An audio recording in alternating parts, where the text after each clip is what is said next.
ನಾನು ಸದ್ಯಕ್ಕೆ ಇವಾಗ ನಾನು ಏನು ಹೇಳ್ಬೇಕಂದ್ರೆ ನನ್ನ ಕೆಲ್ಸಕ್ಕೆ ತುಂಬ ಎಫೆಕ್ಟ್ ಆಗಿದೆ. ನನ್ನ ತಂದೆಯವರು 2 ವರ್ಷದಿಂದ ತೀರ್ಕೊಂಡಿರೋದು. ನಾನು ನನ್ನ ತಾಯಿ ಇಬ್ಬರೇ ಇರೋದು. ಸೊ ನನ್ನ ಕೆಲಸ ಮಾಡಿ ನನ್ನ ತಂದೆ ತಾಯಿ ನೋಡ್ಕೊತಿದ್ದೆ. ಇವಾಗ ಕೆಲಸಕ್ಕೂ ಎಫೆಕ್ಟ್ ಆಗಿದೆ. ನಾನು ಇದನ್ನ ಇಲ್ಲಿಗೆ ಬಿಡಲ್ಲ. ನಾನು ಸ್ವಲ್ಪ ಫಿಸಿಕಲಿ ಸ್ವಲ್ಪ ಸ್ಟ್ರೈನ್ ಆಗಿ ಮೆಂಟಲಿ ಸ್ಟ್ರೆಸ್ ಆಗಿರೋದ್ರಿಂದ ನಾನು ಒಂದು ದಿನ ರೆಸ್ಟ್ ಬೇಕನ್ನಿಸ್ತಾ ಇದೆ.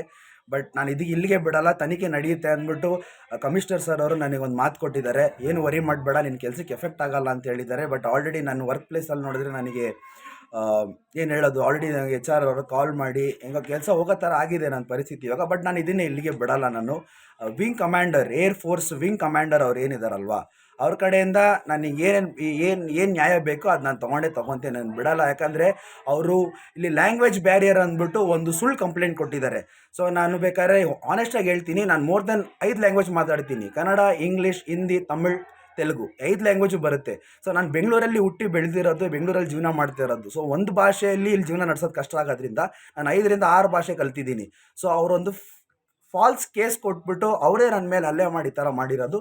But first and foremost Ajay Kumar, Arun Kumar, ಆಮೇಲೆ ಎಲ್ಲ ಸಂಘಗಳಿಗೆ, ಆಮೇಲೆ ನಾರಾಯಣಗೌಡ ಸರ್, ಆಮೇಲೆ ಅಶ್ವಿನಿ ಗೌಡ ಮೇಡಮು, ಸಿದ್ದರಾಮಯ್ಯ ಸರ್, ಆಮೇಲೆ ಹೋಮ್ ಮಿನಿಸ್ಟರ್ ಪರಮೇಶ್ವರ್ ಸರ್, ಆಮೇಲೆ ಬೈಯಪ್ಪನಹಳ್ಳಿ ಪೊಲೀಸ್ ಸ್ಟೇಷನ್, ನಿಮ್ಮೆಲ್ಲರಿಗೂ ತುಂಬ ಧನ್ಯವಾದಗಳು.